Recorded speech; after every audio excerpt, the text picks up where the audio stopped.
Welcome or welcome back to my channel. I'm Artsy. I hope your day is going well so far. This is our development series. We meet here every Sunday at 11 a.m. to talk about developments taking place in Montego Bay, Jamaica, and across the world. Today is not a Sunday, and that is because I also share bonus videos within the week, and this is a bonus video.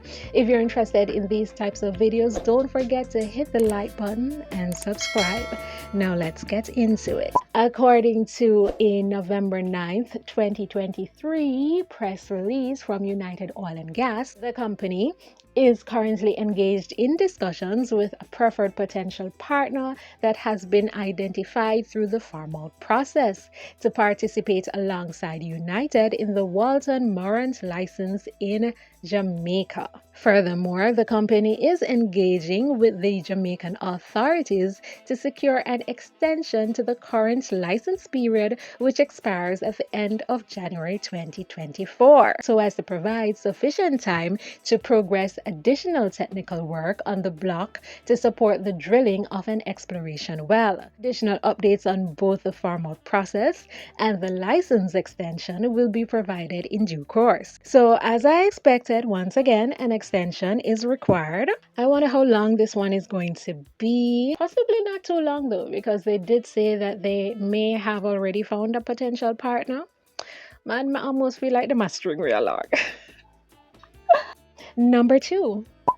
Jamaica is gearing up to establish STEM schools nationwide, kicking off with one in St. Anne.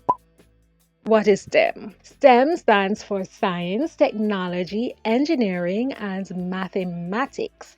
It represents an interdisciplinary approach to learning and problem solving that integrates knowledge and skills from these 4 core disciplines. Recently, Jamaica and the World Bank signed a $30 million deal to enhance teaching practices, inclusivity, and learning conditions for the Jamaica Education Project, JEP.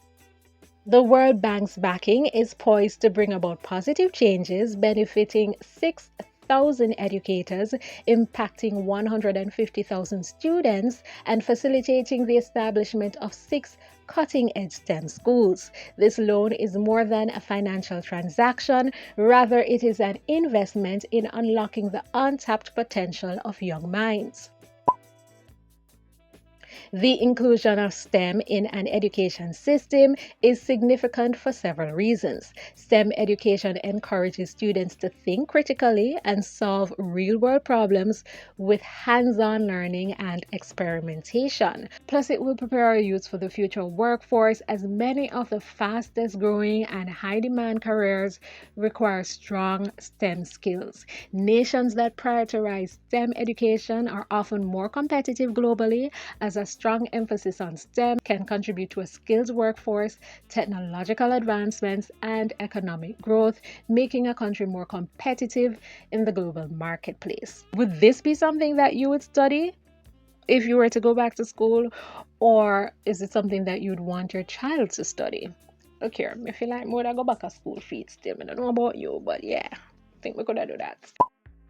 Number 3. In a recent development, the Saudi Fund for Development (SFD) signed crucial memorandums of understanding (MOU) with Haiti and Jamaica.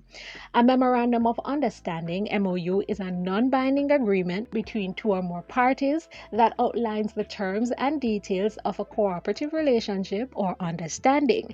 MOUs are often used in various contexts, including business, government, academia, and non-profit organizations.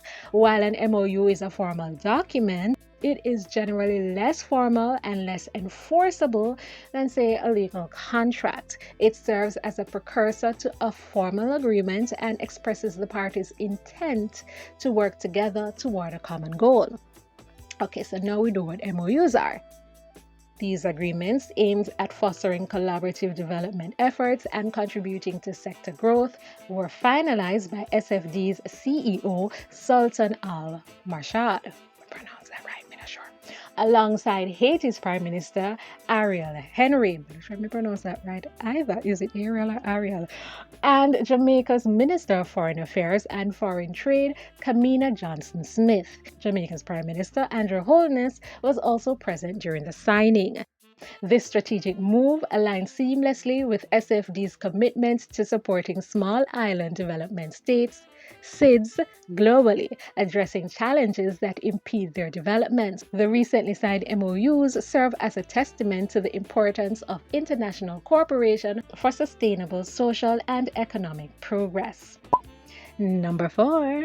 Jamaica is making strides in sustainable energy with a groundbreaking 100 megawatt power initiative outlined in its latest power purchase agreement. The General Procurement Entity, GPE, you get J from girl. The General Procurement Entity, GPE, commits to generating all this power from renewable sources, showcasing the nation's forward-thinking approach amid the global push for clean energy. The agreement delves into pre-operational details and other system-related responsibilities and rights. Bids are open from January 25th to February 1st, with a substantial 20-year contract length, reflecting Jamaica's commitment to a long-term sustainable energy solution. This move aligns with the broader Caribbean focus on renewable energy, driven by the region's vulnerability to climate change-induced natural disasters.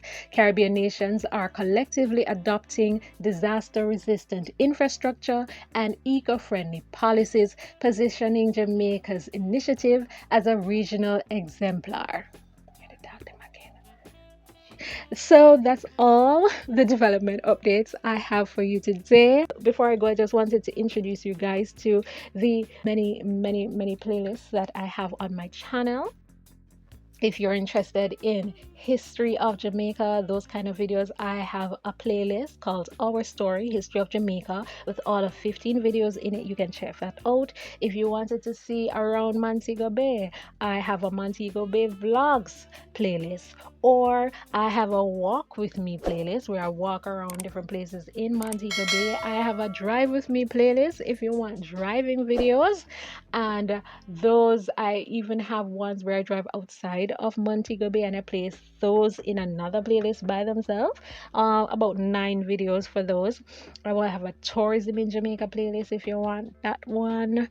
I have a What's New in Jamaica and a Learn With Me series, all of 29 videos where I share informational videos with you. And of course, you know, we have the developments in Montego Bay series and the developments in Jamaica series, the ones that I've been putting a lot of focus on. I have Jamaican Herbal Remedies series as well. How many videos I have in that? About 5. So there are a lot of series playlists that you can dive into, rabbit holes that you can dive into if you want to watch some other videos as well.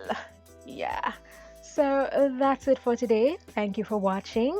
Don't forget to leave a like, leave a comment, share, and subscribe. See you in the next one. Bye.